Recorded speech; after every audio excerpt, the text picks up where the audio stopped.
Okay, everyone, so if you're just as confused as I am, and I'm confused, I'm not upset about the election, instead of crying about it on social media like you all do, I'm actually just trying to make sense of it. So I'm going to break this down into like 3 videos.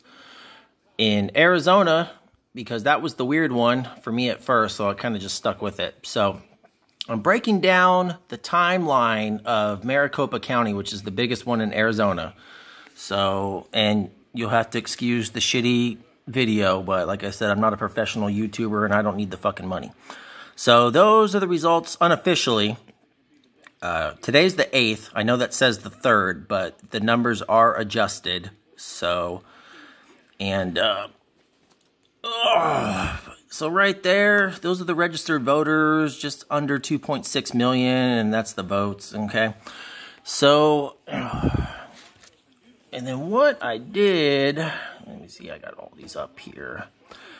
More results, more results.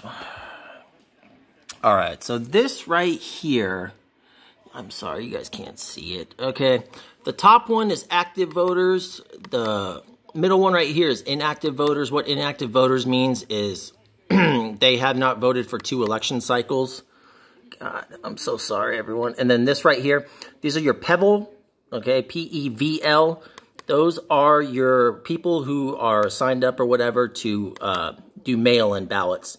And even before this pandemic, apparently Arizona's had a really great mail-in system. So that's been in place already. Now, just some quick things. The population is 4.5 million according to one site and 4.7 million according to the Hill. So it could or could not affect something. So I'm just telling you guys what I find. I'm not making any assumptions yet, but after doing all this stuff, I'll tell you what, I'm more confused now, and I'll explain more why. So after the election, I looked up the number of registered voters, etc., and you can find this on right there, maricopa.gov. Okay, so everything that I'm going to cite is all from Arizona, all their news sources and articles. I don't cite any CNN, Fox, or any of that. So if you're going to complain about this, I don't care. So this was the number on November 4th, I believe, is when I did it. But November 7th, the numbers changed. They actually put more on their inactive list and lost some off their active and mail. But then I checked it again today, and it went back up. Active was up 215, and then the mail and inactive, though, went down. So, and then I did the difference from this to that one. So it's not really important, though. And the results, so it's from that first thing I showed you guys. 101,886,896 early voters, 165,860 on election day. Provisional ballots. So a provisional ballot, if you don't know, it's a ballot for who the voter did not have an ID and they had to verify in person. And you'll see I'll talk about those a little later on in another video. So 2,052,756 was the total vote. I just subtracted it from the registered. So about 500,000 people didn't vote, which is 79.1%. All right. And just some more math really quick. So there's a difference between ballots and total votes. Okay.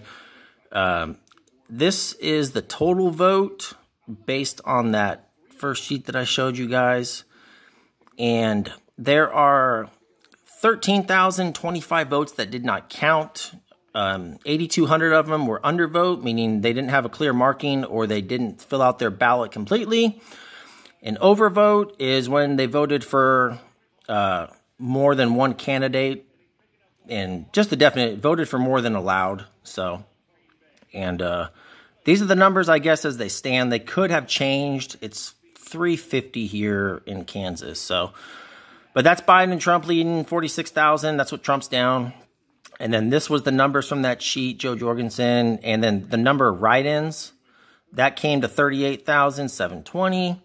And just for the sake of argument, I know some people are always like, oh, if the third party wasn't there. Well, even if Trump got those votes right there, he'd still be down 7,300, okay? The unofficial, where did I get that from? I think that's just from when I checked, was 1.9 million. So what I did was I took the total votes and then minused it by the unofficial just to try and get a difference of 63 million. And so right here, this is what I have right now for the state of Arizona, but I'm not going to worry about that. So that is just the first video kind of explaining things. If anyone needs clarification, let me know. I have all this stuff, but I didn't want to make one 35-minute long video explaining everything because no one pays attention. So I'm going to make another one now of the actual time frames, one in October and one in November. And the one in November is where it gets really weird.